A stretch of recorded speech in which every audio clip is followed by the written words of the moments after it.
बिस्मिल्लाहिर्रहमानिर्रहीम। अस्सलाम वालेकुम व्यूअर्स, प्रोग्राम में खुशामदीद। मैं हूं हैदर हयात खान।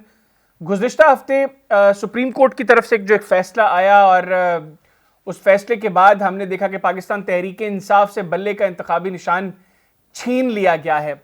अब इस फैसले के बाद जो मुल्क में माहौल बना है, सियासी माहौल, वो कुछ इस तरह है कि पाकिस्तान तहरीक इंसाफ अब आज़ाद हैसियत में अपने उम्मीदवारों को मैदान में उतार रही है और हर हल्के से अपने जो वोटर्स हैं उनको किसी तरीके से कन्विंस कर रही है कि ये हमारे कैंडिडेट्स हैं, उनको सपोर्ट किया जाए। ये तो एक साइड है स्टोरी की।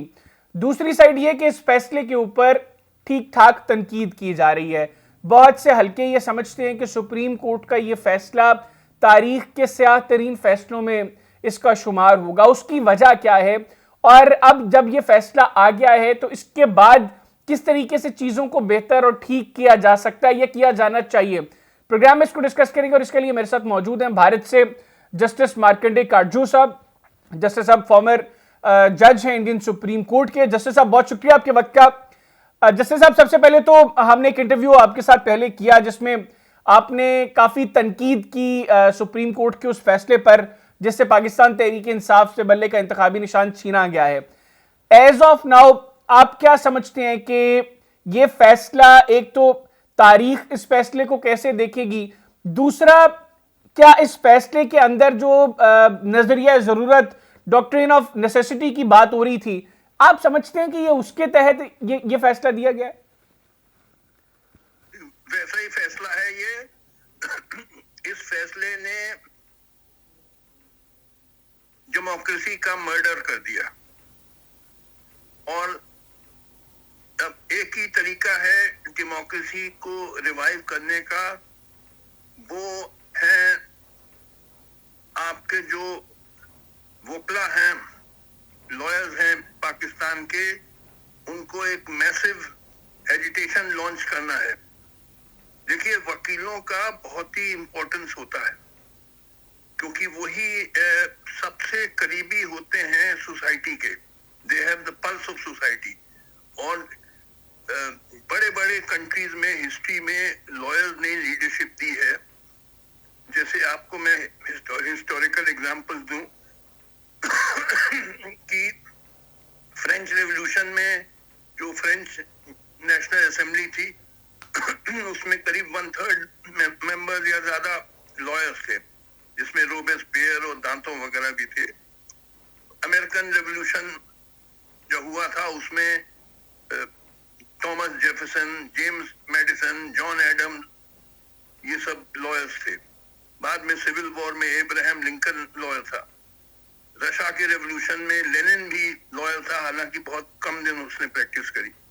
तो लॉयर्स का बहुत इंपॉर्टेंस होता है मॉडर्न सोसाइटी में, because they have the pulse of society, they are the nearest in society. तो लिहाजा आपके पाकिस्तान में लॉयर्स ही हैं जो कि अब डेमोक्रेसी को रिस्टोर कर सकते हैं।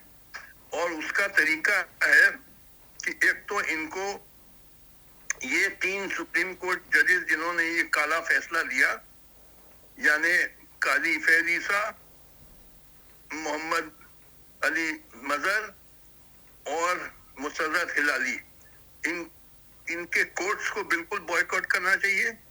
सब वकीलों को अनाउंस करना चाहिए मीटिंग बुला के कि कोई वकील इनके कोर्ट में अपीयर नहीं होगा।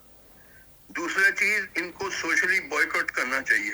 ये तीनों जजेस को किसी फंक्शन में नहीं इनवाइट करना चाहिए, इनको बिल्कुल ऑस्ट्रेसाइज करना चाहिए। इनके घर पे जाके बड़े बड़े डेमोन्स्ट्रेशन होने चाहिए और हर तरीके से ये एजिटेशन होना चाहिए कि ऐसे जजेस जो इंडिपेंडेंट और न्यूट्रल नहीं होते हैं उनको हम नहीं रहने देंगे। आपको याद होगा कि आपके तारीख में जब जनरल मुशर्रफ थे, उन्होंने चीफ जस्टिस इफ्तिकार चौधरी को हटाया और कई जजेस को हटाया, तो लॉयर्स ने एजिटेशन लॉन्च किया पाकिस्तान में। बहुत बड़े बड़े डेमोन्स्ट्रेशन हुए, प्रोसेशन निकले और नतीजा हुआ कि जनरल मुशर्रफ को जाना पड़ा। तो बड़ी भारी कामयाबी हुई थी वकीलों की। उसी तरीके से आपके लॉयर्स पे बड़ी भारी रिस्पॉन्सिबिलिटी पड़ती है क्योंकि वही अब लीडरशिप दे सकते हैं सोसाइटी को, और उनको अब उसी तरीके से मैसिव एजिटेशन, डेमोन्स्ट्रेशन वगैरह करना चाहिए जैसे जनरल मुशर्रफ के वक्त किया था। वही है सोसाइटी का हिस्सा जो ये काम कर सकते हैं, वरना आपकी डेमोक्रेसी हमेशा के लिए खत्म। आप सर क्या समझते हैं, ये जो प्रोसेस है ये कितना लंबा प्रोसेस हो सकता है? ये जितना भी लंबा हो उसका मियाद मैं नहीं बता सकता हूं, मगर ये जिम्मेदारी अब वकीलों पे है। वही तबका है सोसाइटी का जो कि डेमोक्रेसी को रिस्टोर कर सकता है, और आपके वकीलों ने बड़ी बहादुरी से लड़ा था जनरल मुशर्रफ के खिलाफ और कामयाबी भी हासिल करी थी।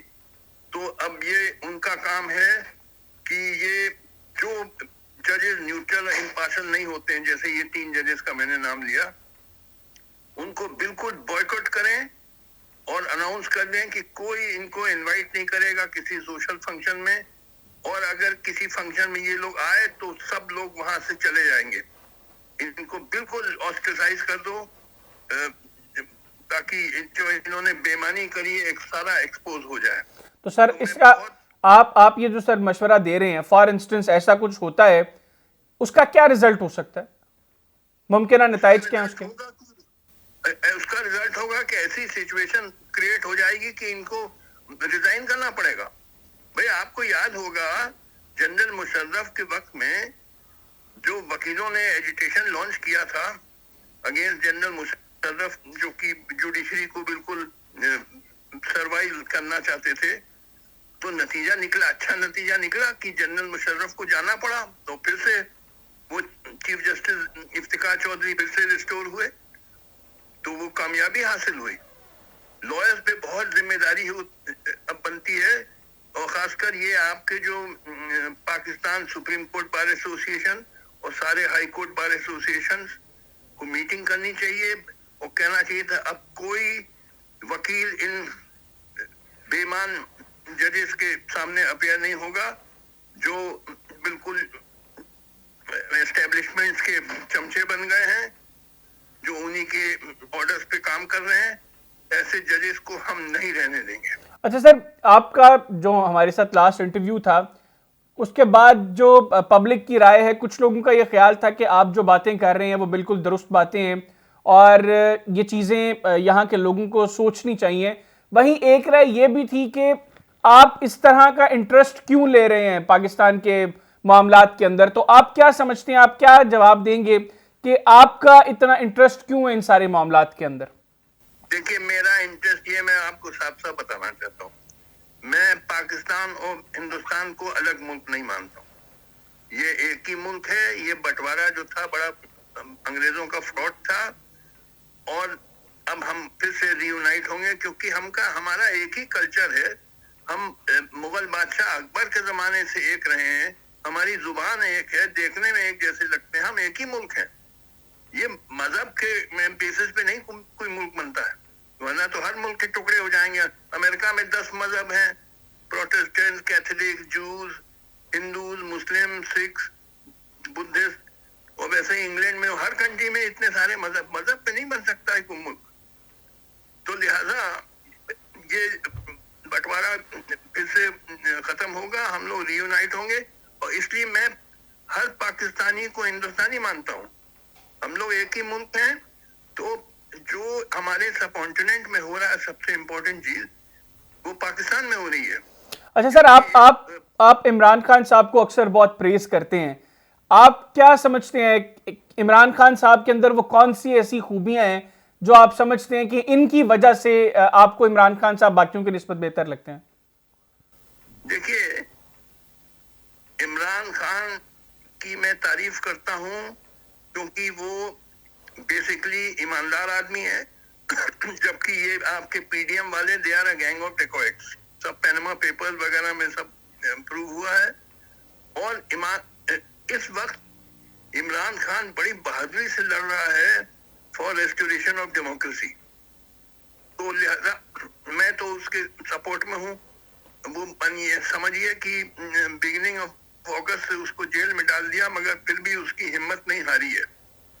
और वही इंसान है जो आपके पाकिस्तान में स्टेबिलिटी ला सकता है, क्योंकि अगर फेयर एंड फ्री इलेक्शन नहीं हुए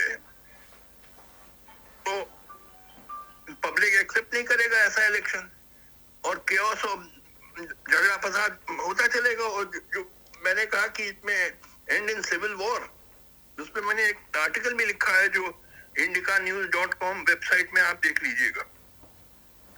तो लिहाजा देखिए, एक चीज समझ लीजिए मुझे कुछ इमरान खान से चाहिए नहीं, मैं उसको जानता नहीं हूँ, मेरा उससे कोई वास्ता नहीं, कोई ताल्लुक नहीं, कोई रिश्ता नहीं, कोई जात बिरादरी नहीं, मगर मैं हर ईमानदार आदमी को सपोर्ट करूंगा, चाहे वो हिंदुस्तानी हो, चाहे पाकिस्तानी, चाहे अंग्रेज, चाहे अमेरिकन।